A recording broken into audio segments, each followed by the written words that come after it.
सब कारणों का कारण परमात्मा है।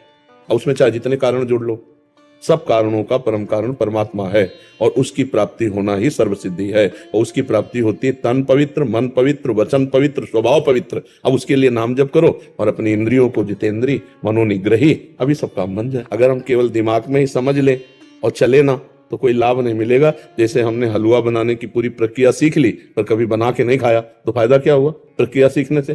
तो जो वाचिक ज्ञान है, प्रवचन है, शास्त्रीय ज्ञान है, ये केवल प्रक्रिया है। अब उसमें घुसो, उस प्रक्रिया को करो और वैसे ही बनाकर उसको पाओ, तब समझ में आएगा। इसलिए बच्चा सच्चाई से चलना बहुत कठिन है।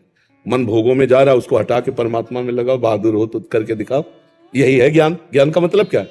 जब हमने जान लिया कि भोग असत है, संसार असत है, तो हम अपने चित्त को सत में लगावे ना। अब चित्त को लगा के सत में देखो तभी बहादुर हो, और लग गया तो परमात्मा प्राप्ति हो गई।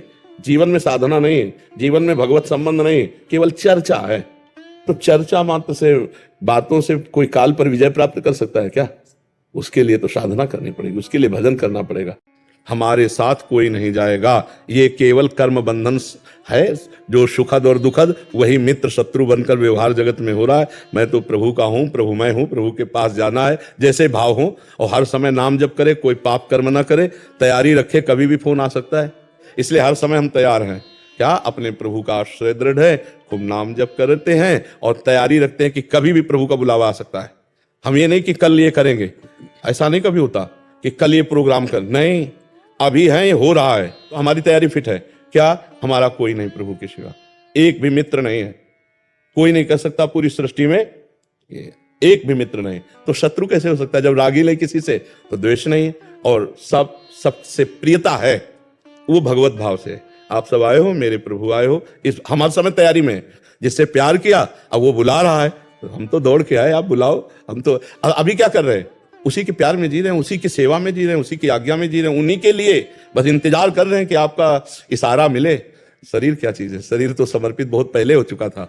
तो ये जो हम दुख भोग रहे हैं जन्म मरण का, ये अज्ञान में। जिस समय ज्ञान प्रकट हो जाएगा, मैं जन्म जन्मांतरों से शरीर और शरीर आसक्ति में, भोगों में भटक रहा था, अब वो जग गया। जगा हुआ पुरुष कौन? जो निरंतर भजन में है और भोग विलासिता का त्याग कर चुका है, अधर्म युक्त भोगों का त्याग कर दिया है। तो अब ये जन्म जगा हुआ होना चाहिए।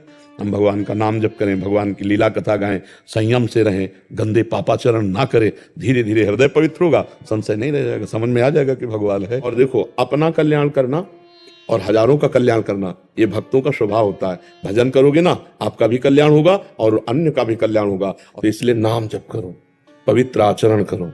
ज्यादा ज्ञान प्राप्ति की चेष्टा करने वाला भ्रमित हो जाता है, और जो ज्ञान के मार्ग में चल पड़ता है वो सच्चा ज्ञानी हो जाता है। ज्ञान का मतलब क्या है? अपनी इंद्रियों का संयम में करना।